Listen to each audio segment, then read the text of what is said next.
बिस्मिल्लाहिर्रहमानिर्रहीम। अस्सलाम वालेकुम डियर स्टूडेंट्स, हमने 9th grade physics unit number 2 kinematics start कर लिया था और आज लेक्चर नंबर 10 में हम डिटेल से डिस्कस करने वाले हैं ग्राफिकल एनालिसिस ऑफ मोशन, यानी किसी भी ऑब्जेक्ट की मोशन को हम ग्राफिकली कैसे एनालाइज करेंगे।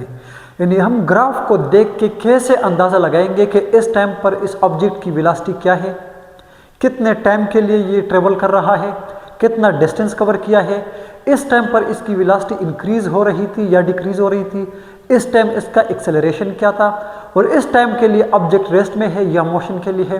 ठीक है, तो ये सारी चीज़ें हम एक ग्राफ को देख के भी अंदाज़ा लगा सकते हैं। तो उस ग्राफ में मैंने यहाँ पर लिखा है कि graph is an effective way of showing the relationship between two physical quantities. कि आपके पास अगर कोई फिजिकल क्वांटिटीज़ है, 2 या 3 जितनी भी है, वो अगर एक दूसरे के ऊपर डिपेंड करती है तो उनके दरमियान जो उनका रिलेशन है वो क्या है, ग्राफ जो है उनको ज़बरदस्त तरीके से उनको एक्सप्लेन करता है। क्लियर है। फिर दूसरी बात मैंने ये लिखी है कि ग्राफ के अंदर graph contains horizontal and vertical lines at equal distance and coordinate system to show relationship between quantities. अब फॉर एग्जांपल आपके पास अगर ये एक ग्राफ बनता है, ये आपके पास दरअसल होता है एक्स वाई कोऑर्डिनेट होता है। क्या होता है? X Y coordinate. और जहाँ पर ये एक दूसरे को इंटरसेक्ट करती है ये इसका ओरिजिन होता है। पॉजिटिव एक्सेस ये जो है इसका नेगेटिव एक्सेस, और ये जो है इसका वाई एक्सेस पॉजिटिव और ये इसका जो है वाई नेगेटिव। अब फॉर एग्जांपल ये है 1 2 3 4 5 6 एंड सो ऑन। इसी तरह इक्वल डिस्टेंस पे 1 2 3 4 5 6, इसको कहते हैं यूनिट। मतलब अगर ये 1 2 3 4 5 है तो ये भी 1 2 3 4 5 होना चाहिए। ये अगर आपके पास 2 4 6 8 है तो ये भी आपके पास 2 4 6 8 में होना चाहिए। और उसके बाद आप यहाँ पर जो है इनका रिलेशनशिप जो है वो ड्रा करोगे। तो इन सारी एनालिसिस में आज का जो हमारा टॉपिक है दरअसल वो है स्लोप। यानी किसी भी ग्राफ के अंदर जो स्लोप बनता है वो क्या होता है, कैसे बनता है, और वो जो है हम किस तरह डिफाइन करते हैं और किस तरह वो फाइंड आउट करते हैं। तो किसी भी ग्राफ का जो स्लोप होता है स्टूडेंट्स, याद रखना ये स्लोप जो है ये दरअसल उसका होता है राइज एंड रन। अगर कोई क्वांटिटी कोई चीज़ चेंज हो रही है हॉरिजॉन्टली या वर्टिकली, ठीक है, और दोनों एक टाइम पर भी हो सकती है, तो हम बोलेंगे कि इसमें चेंज आ रहा है, इसका स्लोप जो है ये आ रहा है। अब ये स्लोप दरअसल क्या चीज़ है, ये है राइज ओवर रन। मतलब एक चीज़ ऊपर कितनी जा रही है और ऊपर जाते जाते ये मतलब आगे कितना जा रहा है। जिस तरह हमारे घर की होती है सीढ़ियाँ, स्टेयर्स। अब आपकी जो सीढ़ियाँ है या तो ये इस तरह होती है, ठीक है, आप इस तरह जो है स्टेप बाय स्टेप जो है वो क्या होते हो, इसके ऊपर चढ़ते हैं, इसके ऊपर इस तरह जाते हैं। या आपकी सीढ़ियाँ स्टेयर्स इस तरह भी हो सकती है, ठीक है, मतलब ऊपर कितना जा रहा है और आगे कितना जा रहा है। अब अगर आप जो है इस तरह मैं थर्ड भी आपके लिए बना दूं कि ये जो है ये हमारे पास दरअसल क्या है, स्टेयर्स है ये। अब ये है हमारे पास ए, ये है बी और इसी तरह ये है सी। अगर आप देखोगे कि ये जो स्लोप है ये मतलब यहाँ से लेकर यहाँ तक इसका वाई है और फिर यहाँ से लेकर यहाँ तक इसका क्या है, एक्स है, और ये क्या है, वाई। इसी तरह अगर आप नंबर 2 को देखोगे तो ये जो यहाँ से यहाँ तक, ठीक है, इसका वाई आता है, मतलब यहाँ से शुरू करता है यहाँ तक जाता है। और अगर आप एक्स देखोगे तो यहाँ से ये यहाँ तक आता है, एक्स। और इसी तरह अगर आप थर्ड को देखते हो तो यहाँ ओरिजिन से ये ऊपर गया है, ये इसका वाई है, और यहाँ से लेकर यहाँ ओरिजिन तक जो है इसका एक्स है। तो ये बेसिकली इसके पास जो है मतलब इसके कोऑर्डिनेट्स में चेंज है कि वाई में कितना चेंज आ रहा है, एक्स में कितना चेंज आ रहा है, वाई में कितना चेंज आ रहा है, एक्स में कितना चेंज आ रहा है, इसी तरह वाई में कितना चेंज आ रहा है और एक्स में कितना चेंज आ रहा है। अब मैंने यहाँ पर लिखा है राइज ओवर रन। कितना चेंज था ऊपर जाते हुए, कितना चेंज था आगे जाते हुए, कितना चेंज था ऊपर जाते हुए, कितना चेंज था आगे जाते हुए। इसी को दरअसल हम क्या कहते हैं, स्लोप कहते हैं। क्या कहते हैं, स्लोप कहते हैं। अब यहाँ पर मैंने लिखा है the slope of graph means that the vertical coordinate difference divided by horizontal coordinate difference. वही बात है लेकिन इसकी वर्डिंग थोड़ी सी चेंज है। वर्टिकल कोऑर्डिनेट डिफरेंस, जाहिर बात है ये इसके कोऑर्डिनेट्स वाई में कितना चेंज आ रहा है, डिवाइडेड बाय इसका हॉरिजॉन्टल कोऑर्डिनेट्स में कितना डिफरेंस आ रहा है। इनको आप डिवाइड कर दें तो ये आपके पास आती है इसकी स्लोप। अब अगर आप इस ग्राफ में देखोगे, ठीक है, जहाँ पर आपको 2 पॉइंट्स नज़र आती है, ये आपको एक रेड पॉइंट नज़र आता है इनिशियल, और यहाँ से पॉइंट जाता है पी फाइनल में, यानी पॉइंट फाइनल। यहाँ से ये पॉइंट जाता है यहाँ पर। अब मैं कहता हूँ कि इसका स्लोप कितना है, तो मुझे आप ये बता दें कि ये पॉइंट जब यहाँ पर था पी आई, तो इसके 2 कोऑर्डिनेट्स थे क्योंकि ये प्लेन में एग्जिस्ट करता है। एक इसका होगा एक्स कोऑर्डिनेट, एक इसका होगा वाई कोऑर्डिनेट। तो ज़ाहिर ये पी आई है तो ये इसका एक्स कोऑर्डिनेट आई हो गया और ये इसका वाई कोऑर्डिनेट आई हो गया।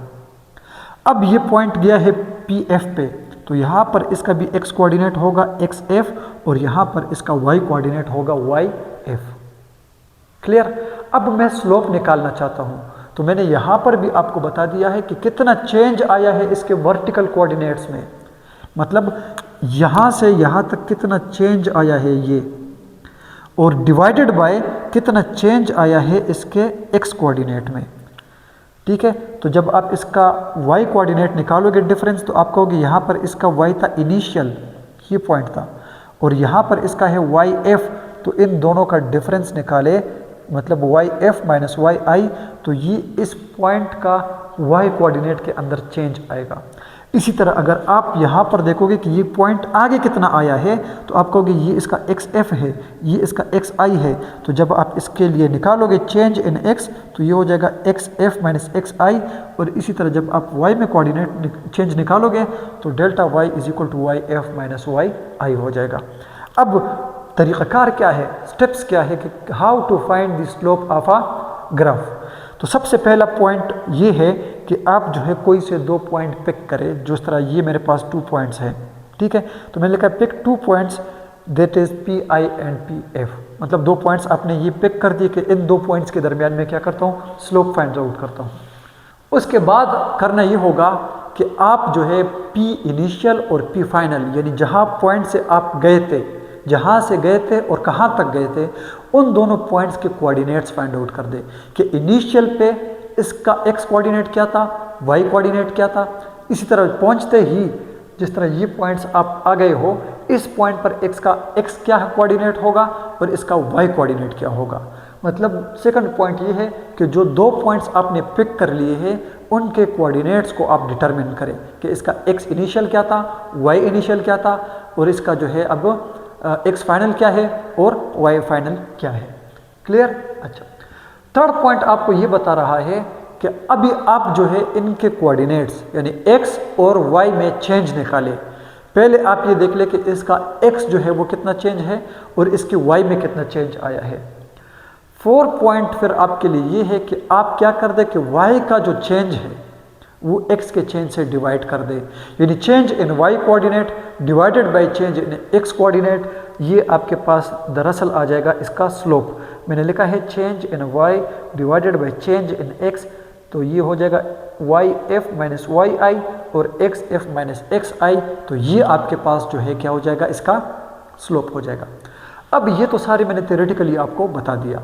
अब मैं क्या करता हूँ कि कोई प्रैक्टिकल एग्जांपल देके आपको जो है वो मैं बता दूंगा कि इसका कोऑर्डिनेट्स क्या है और इसका स्लोप कैसे फाइंड करते हैं। क्लियर है। अच्छा स्टूडेंट्स, ये मैं आपको बता रहा हूँ कि ये है फॉर एग्जांपल मेरे पास एक्स वाई प्लेन।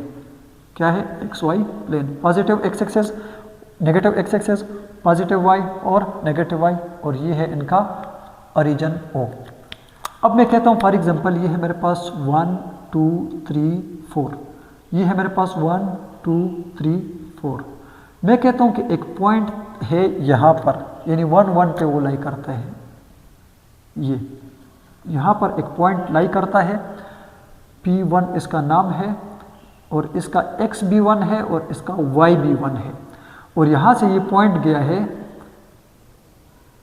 इस पॉइंट पे गया P2 पे, जहाँ पर इसका x जो है वो कितना है 1 2 3, x 3 है और y कितना है 1 2 3 4, तो जब आप इसको मिलाओगे ऐसे तो ये आपको क्लियर नज़र आ रहा है कि ये इसका इनिशियल पॉइंट था 1 1, यहाँ से गया है 2 पे, जहाँ पर x3 है और y4 है। पहला वाला जो है ये x कोऑर्डिनेट को रिप्रेजेंट करता है और दूसरा जो है ये y कोऑर्डिनेट्स को रिप्रेजेंट करता है। Now we are going to find the slope for that travelling, कि एक पॉइंट यहाँ से यहाँ तक गया है और इसका हमने अभी फाइंड आउट करना है स्लोप। पहली बात तो ये है कि दो पॉइंट्स ऑलरेडी हमने पिक कर लिए हैं P1 एंड P2, ठीक है, इनके दरमियान हम स्लोप देखते हैं। दूसरी बात ये है कि मुझे ये पता है कि इसका ये जो कोऑर्डिनेट है ये वाला, ये है इसका x1 या xi और ये जो है ये इसका है yi। इसी तरह ये जो है ये है इसका xf और ये जो है ये इसका क्या है yf, ठीक है। कोऑर्डिनेट्स का हमें पता चल गया है। अब आप क्या कर दें, आप पहले इसके x कोऑर्डिनेट का डिफरेंस निकालें, यानी xf माइनस xi। तो xf क्या है, फाइनल x क्या है 3, क्या है 3, माइनस xi इनिशियल x क्या था, तो वो है 1 और ये आ जाएगा आपके पास 2। इसी तरह आप चेंज इन y निकाल लें, तो चेंज इन y क्या हो जाएगा, yf minus yi is equal to final y क्या है, फाइनल y तो वो है हमारे पास xf जो है वो है 4 माइनस पहला वाला क्या है वो है 1 और ये हो जाएगा 3। क्लियर है। अब जब आप इसका स्लोप निकालोगे तो स्लोप क्या हो जाएगा, change in y divided by change in x। तो y के अंदर जो चेंज आया है वो कितना है 3, क्या है 3, divided by change in x क्या था 2, तो 3/2 इसका स्लोप आ रहा है। क्या आ रहा है, स्लोप। स्लोप क्या है, स्लोप इज इक्वल टू 3/2 और इससे आपका आंसर आ जाएगा, यानी स्लोप इज इक्वल टू 1.5। ये असल में इसकी क्या है, स्लोप है। अब ये डिपेंड करता है कि इसकी वर्टिकल क्वांटिटी क्या है, हॉरिजॉन्टल क्वांटिटी क्या है। अगर दोनों सेम है तो फिर स्लोप का कोई यूनिट नहीं होगा। अगर यहाँ पर डिस्प्लेसमेंट है, यहाँ पर टाइम है, तो फिर ये वेलोसिटी आपको, यानी स्लोप जो है ये आपको बताएगा कि ये वेलोसिटी है, क्योंकि ये मीटर पर सेकंड हो जाएगा। इसी तरह यहाँ पर अगर वेलोसिटी है और यहाँ पर आप टाइम के साथ निकाल रहे हो तो फिर ये स्लोप जो है ये आपको एक्सेलरेशन में आएगा। डिटेल से हम डिस्कस करेंगे। नेक्स्ट जो हमारा टॉपिक आ रहा है वो है displacement time graph, distance time graph, velocity time graph. तो इन सब को हम आगे डिस्कस करेंगे। अपना बहुत ख्याल रखिए। Thank you so much.